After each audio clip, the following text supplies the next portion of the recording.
यार Dominic Mysterio सही में कमाल का आदमी चल रहा है। कैरेक्टर मेंटेन करना हो तो कुछ ऐसा। अभी ये कोई वीडियो आई सोशल मीडिया पे जहां पे जो फैंस हैं वो डोमिनिक मिस्टेरियो से बात कर रहे हैं और सेल्फी के लिए बोल रहे हैं, लेकिन डोमिनिक ने कहा मैं सेल्फी वेल्फी नहीं देने वाला तुम्हें, जबकि एक बच्चा वहां पे था। डोमिनिक अच्छा उस बच्चे के साथ लेनी है, तो जब सबने कहा हाँ, तो उसके बाद डोमिनिक कहते हैं नहीं नहीं, ये सेल्फी मैं नहीं लूंगा। अंडरटेकर इसी कैरेक्टर को मेंटेन रखने की बात करते हैं पब्लिक अपीयरेंसेस में भी जाके, जो अभी डोमिनिक मिस्टेरियो कर रहे हैं। अभी रोमन रेंज को एग्जांपल देते हैं, भाई ये बंदा बहुत अच्छा कैरेक्टर मेंटेन कर रहा है, लेकिन उनकी तरफ से भी कभी कभी हो जाता है लाइव इवेंट में या फिर कहीं पर जहां उन्हें लगता है यहाँ ज्यादा लोग नहीं। लेकिन डोमिनिक भाई 4-5 बंदों के बीच में भी वही डर्टी डॉम बना हुआ है, मस्त। Okay, hello chatters, my name is Rohit and you are watching Wrestle chatter.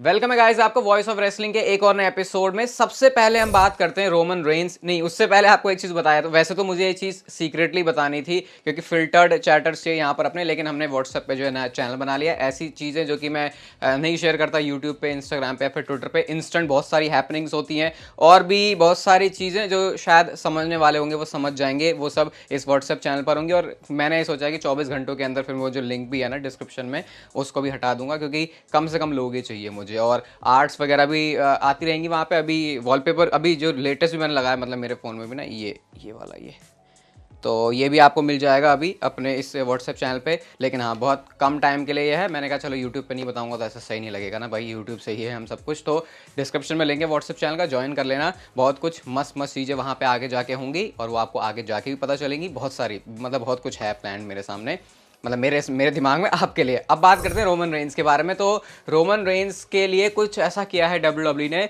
जो कि क्या इस दुनिया में हो सकता है ये मुझे समझ में नहीं आ रहा, क्योंकि उनको डब्ल्यूडब्ल्यूई ने अनाउंस कर दिया है एक हाउस शो के लिए, एक लाइव इवेंट के लिए, जहां पर वो सैमी ज़ेन के सामने अपनी चैंपियनशिप को डिफेंड करेंगे। ये फिर से वो पुराना वाला सैमी ज़ेन का ब्लड लाइन वाला दौर थोड़ा सा समझ में आएगा। और जैसे मैंने आपको बताया था 13 अक्टूबर का जो शो है वहां के लिए, तो स्मैकडाउन के लिए पहले मैंने कल वीडियो में बताया था रोमन रेंस अनाउंस हो गए, और 27 अक्टूबर वाली चीज़ आई थिंक मैंने आपको 1 महीने पहले ही बता दी थी। तो स्मैकडाउन में, उसके बाद फिर लाइव इवेंट में, और उसके बाद फिर एक और स्मैकडाउन में। तो अभी भी ऐसा नहीं है कि सारे के सारे शोज रोमन रेंस कंपीट करेंगे अपने रिटर्न के बाद। जब डब्ल्यूडब्ल्यूई को लगेगा कि यहाँ पे लेके आना है, तभी वो उनके लिए अपना जो बुक है वो स्लॉट वो लेके आएंगे।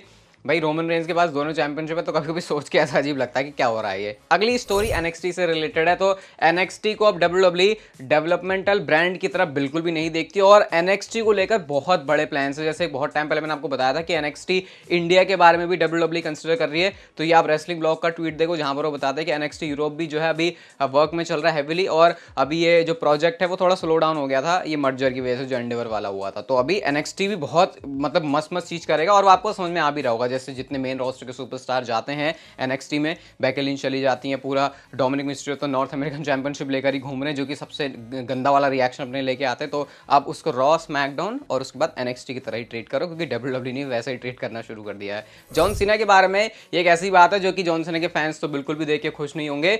और 1978 डेज हो चुके हैं, 1978 दिन हो चुके हैं, 1978 डेज हो चुके हैं जब से जॉन सीना ने last televised match, singles match जीता है। और ये लास्ट टाइम कब हुआ था? ट्रिपल एच के सामने 2018 में 27 अप्रैल को, जब डब्ल्यूडब्ल्यूई सऊदी अरब के ग्रेटेस्ट रॉयल रंबल के लिए गई थी। तो इतना टाइम हो चुका है जॉन सीना को। एक टाइम मुझे वो भी याद आता है, जो बिल्कुल पुराने वाले डब्ल्यूडब्ल्यूई फैंस होंगे, कि अगर किसी शो पर जॉन सीना मैच हार जाते थे तो भी नहीं होता था भाई वो, मतलब आज के टाइम में सही बता रहा हूँ, फिर भी बेबीफेस सुपरस्टार हार जाते, जॉन सीना हारते ही नहीं थे। चाहे कुछ हो जाए भाई, पूरा दम लगा लो, पूरी फोर्स कुछ भी लेके आ जाओ, जॉन सीना नहीं हारते थे। लेकिन अब एक ऐसा टाइम आ गया कि ये 2000 के आसपास दिन हो चुके हैं कि जॉन सीना ने टेलीविजन पर सिंगल्स मैच कोई भी टेलीवाइज नहीं जीता है। अब देखते हैं इस रिकॉर्ड को क्या वो अपना सही कर पाएंगे, क्योंकि अब वो आ रहे हैं वापस, तो काफ़ी सारे मैचेस भी देंगे अपने। वैसे तो रन पता ही नहीं चला, शुरू होने के बाद ऐसा लगा खत्म भी होने वाला है जॉन सीना का, उतना कुछ भी लग नहीं रहा। लेकिन हाँ, फास्टलेन आ रहा है, उसके बाद शोज आ रहे हैं, सऊदी अरेबिया का शो है, तो एक सिंगल्स मैच मिल जाएगा तो शायद जॉन सीना अपने इस रिकॉर्ड को बढ़िया कर सकते हैं। जेड कारगिल के बारे में कल मैंने आपको बताया था, तो रेसल ऑप्स का ट्वीट देखो जहां पर उन्होंने कितने सारे नंबर्स में सबको पीछे छोड़ दिया है। आप ये पूरा पढ़ ही लो, मुझे बताने की यहाँ पर जरूरत नहीं है किन किन बड़ी चीज़ों से वो आगे निकली। जैसे रॉक का जो रिटर्न हुआ था स्मैकडाउन में, अभी उसको उन्होंने पीछे छोड़ दिया। कार्लिटो की सरप्राइज अपीयरेंस को पीछे छोड़ दिया। ट्रिपल एच का वो एड्रेस करना, उसको भी पीछे छोड़ दिया। जिमी ऊसो ने जो सुपर किक किया था रोमन रेंस को नाइट ऑफ चैंपियंस में इतने ज़्यादा इंटरेक्शन एंगेजमेंट मिल रही है जेड कारगिल की डब्ल्यूडब्ल्यूई साइनिंग को, और डब्ल्यूडब्ल्यूई इसको खुद भी वैसे प्रमोट कर रही है, जो कि मुझे देख के अच्छा लग रहा है। जैसे उनको दिखा कि यार अच्छा, वैसे तो खुद भी कर रहे थे वैसे इतना ज़्यादा, क्योंकि अलग से पोस्ट आ रही है, वेबसाइट पर आर्टिकल आ रहा है, और उसके बाद जब उसका रिस्पॉन्स भी अच्छा है तो डब्ल्यूडब्ल्यूई ने उसको और करना शुरू कर दिया। तो जेड कारगिल देखते हैं नेक्स्ट बिग थिंग वाली वाइब दे रही है मुझे विमेंस डिवीजन के हिसाब से। अगर मैं बात करूं तो हो सकता है 1-1.5 साल के अंदर सिर्फ जेड कारगिल ही चल रहा हो डब्ल्यूडब्ल्यूई के विमेंस डिवीजन में। जिंदर महल ने अब स्पोर्ट्स कीड़ा के साथ अपने एक इंटरव्यू में ऐसी बात बोली है जो कि बहुत सारे फैंस को ट्रिगर कर गई और बहुत सारे फैंस को खुश कर गई। जिंदर महल ये कहते हैं कि जब उनसे पूछते हैं कि रोमन रेंस को कौन हरा सकता है, यूजुअली कोई सुपरस्टार क्या बोलेगा कि अरे मैं, मेरे से लड़वाओ, मैं हराऊंगा रोमन रेंस को।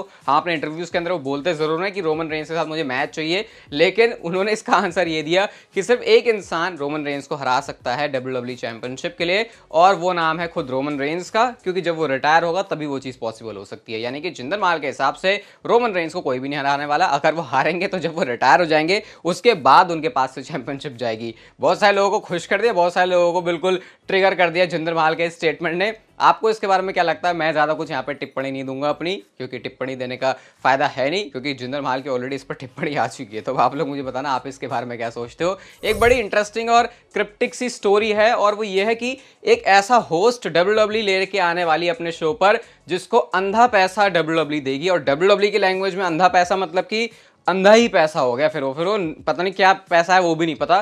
तो इतने ज़्यादा तगड़े पैसे डब्ल्यूडब्ल्यूई उसको देने वाली है शो को होस्ट करने के लिए। आपको लग रहा हूँ मैं क्या बोल रहा हूँ भाई, बोल तो सब कुछ दिया लेकिन बताया कुछ भी नहीं। तो है कुछ ऐसा ही, बीडब्ल्यूई की तरफ से ये रिपोर्ट है कि एक होस्ट डब्ल्यूडब्ल्यूई लेके आने वाली है, और वो सुपरस्टार सेलिब्रिटी जो भी वो है वो होस्ट करेगा पूरे शो को, और उसके लिए उसको पैसे मिलेंगे। मेरे को तो समझ में से यही आ रहा है कि या तो ये शायद रॉयल रंबल की बात हो रही है, या ये सऊदी अरेबिया के शो की बात हो रही है, या तो ये रॉक की बात हो रही है, या फिर ये रोनाल्डो की बात हो रही है। ऐसा मुझे समझ में आ रहा है, क्योंकि रॉक अब थोड़े से अवेलेबल होंगे डब्ल्यूडब्ल्यूई के शेड्यूल में। अगर रोमन रेंस और द रॉक का मैच हो रहा है तो फिर उसके लिए हमको उसको अपने आप को थोड़ा, वैसे रेलिवेंट तो नहीं, रेलिवेंट वर्ड तो सही नहीं रहेगा, लेकिन डब्ल्यूडब्ल्यूई की ऑडियंस के सामने एटलीस्ट आओ तो सही, तब तो तुम्हारे बारे में बात हो। तो शायद फिर वो रॉक हो सकते हैं, और रोनाल्डो और जॉन सीना वाला जो हमने वो सीन देखा था कि क्राउन जूल में इनका टैग टीम पता नहीं क्या था वो, मेरे को नहीं पता अभी भी। मेरे को इतनी बड़ी चीज़ है कि भरोसा नहीं हुआ इस पर।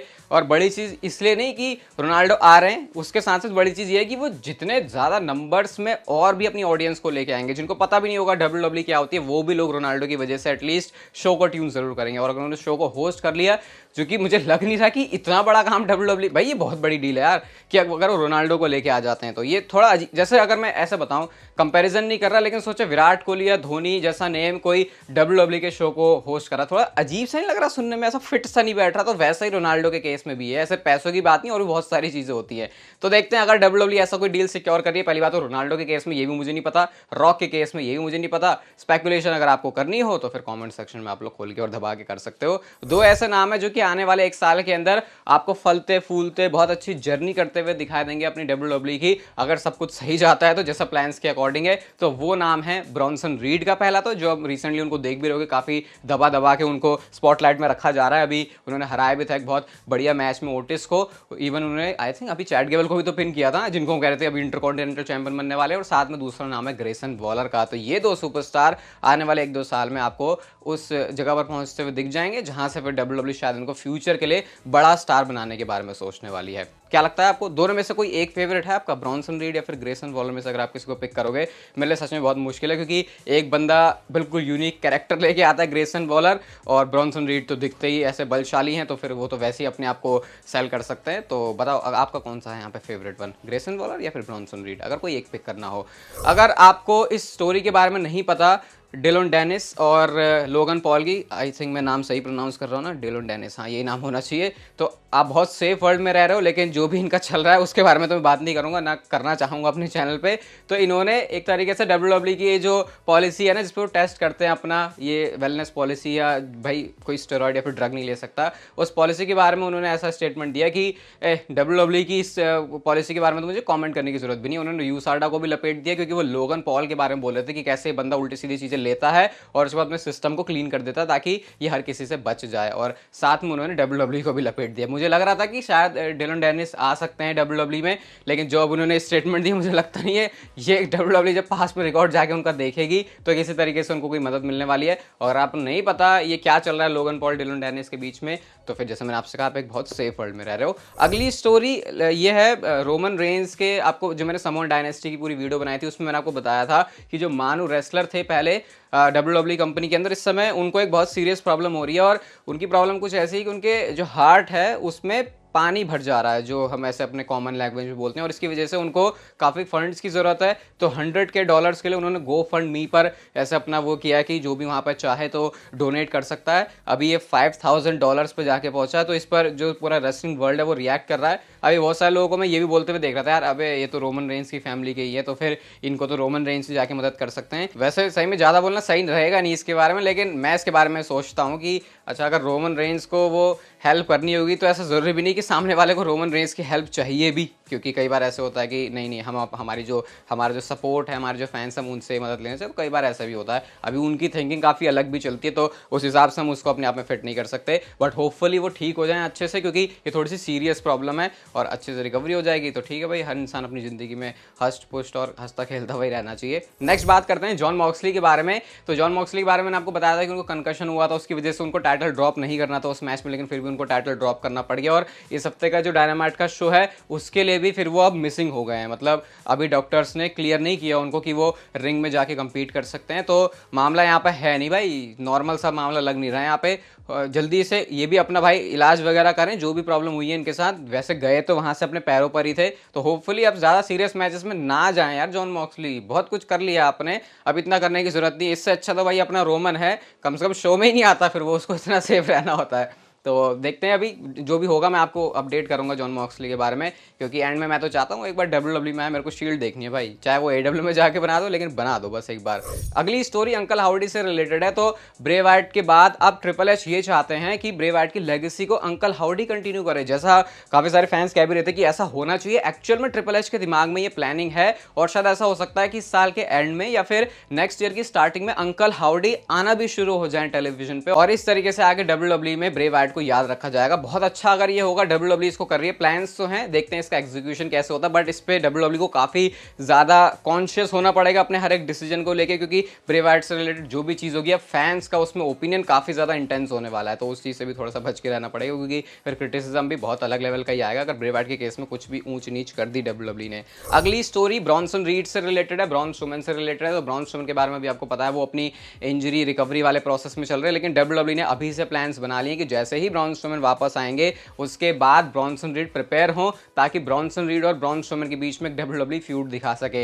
ये मेरे को थोड़ा थोड़ा पता कैसी वाइब दे रही है, जैसे रोमन रेंस और ब्रॉन स्ट्रोमैन की फ्यूड। मेरे को बहुत बढ़िया फ्यूड लगी थी वो, जो रोमन रेंस और ब्रॉन स्ट्रोमैन की हुई थी, क्योंकि दोनों बंदों का सिक्का अपनी अपनी जगह पर चल रहा था। फिर सामने आए तो फिर मस्त पता चला, ऐसा नहीं होता था कि हर बार ब्रॉन जीत रहे या फिर रोमन जीत रहे हैं। अब ये कोई कंपैरिजन नहीं है रोमन रेंस और ब्रॉन स्ट्रोमैन और ये ब्रॉन्सन रीड और ब्रॉन स्ट्रोमैन की होने वाली फ्यूड का। एक तो नाम भी इतना सेम है, ब्रॉन स्ट्रोमैन और ब्रॉन्सन रीड, लेकिन हाँ ये जो हैवीवेट्स लड़ने वाले, मैं तो कहूँगा ब्रॉन स्ट्रोमैन यार थोड़ा सा जो इतना टाइट बना लिया ना अपने आप को, थोड़ा सा मोटे वोटे होके आ जाओ, क्योंकि यहाँ पे दिखना होना चाहिए। वैसा तो थोड़ा जो पहले साइज लगता था ब्रॉन स्ट्रोमैन और खतरनाक दिखते थे। हाँ फिजिक अच्छी हो गई है, डेफिनेटली डेफिनेशन आ गई है, और फिर रेडी रहो, ये बिग मैन लड़ेंगे बहुत जल्दी। आज की next final story John Cena से रिलेटेड है। तो जॉन सीना के बारे में हमको पता है, फिलहाल WWE ने फास्ट लेन के लिए उनका जो मैच किया है वो एक टैग टीम मैच नहीं बल्कि एक हैंडीकैप मैच है, जहाँ पे उनको अकेले ही एडवर्टाइज कर दिया against Jimmy Uso and solo Sikoa. मैं आपसे कह भी रहा था कि यहाँ पर टैग टीम मैच होने की अभी भी पूरी पॉसिबिलिटी है, हो सकता है फास्ट लेन के लिए WWE सीधा सरप्राइज रखे। तो गाइस जॉन सीना ने एक ट्वीट किया है।